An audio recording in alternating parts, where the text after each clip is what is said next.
Yahleba nina yo.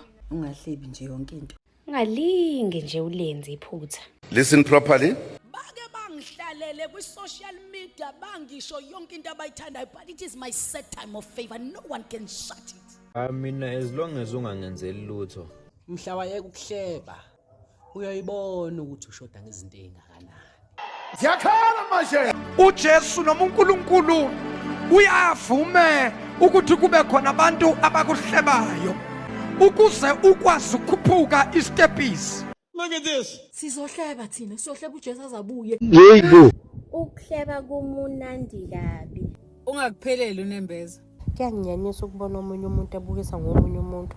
Abanye babo asibangilutho nabo. Sibanga kunje thina sazalwa abazalo kwakuthiwa bayilutho, ngakho ke masikhula bacabanga ukuthi asizukuba lutho, sakhula ke thina saba utho.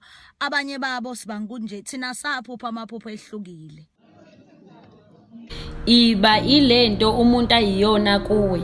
Yakho. Khona abantu nje kumele ungabanaki, uyakuthanda, uyakusupport, akakusupport, uthi phela vela ungisize ngalutho. Ukhona ukho kuyafana nje la kimi. Yakho. Asingabe ukuthi nihlebe kodwa phela musani ukusiqambela amanga. Kudala abantu gazi babehlangana ngathi ema high school. Mangase ngikubuze manje ukuthi ibaphi lo bantu bekade behlangane ngawe high school. Abusekho kwalobo bungani babo. Ungakupheleli uNembeza. So nje ngifuna ukuzothi kuwena noma ngaba bobani la ubabona ukuthi bahlangene ngawo. Akubanika intambende ubabona ukuthi lobo bungani babo buzaphelelaphi. Ungakupheleli uNembeza. Baba yini. Ivale mfana.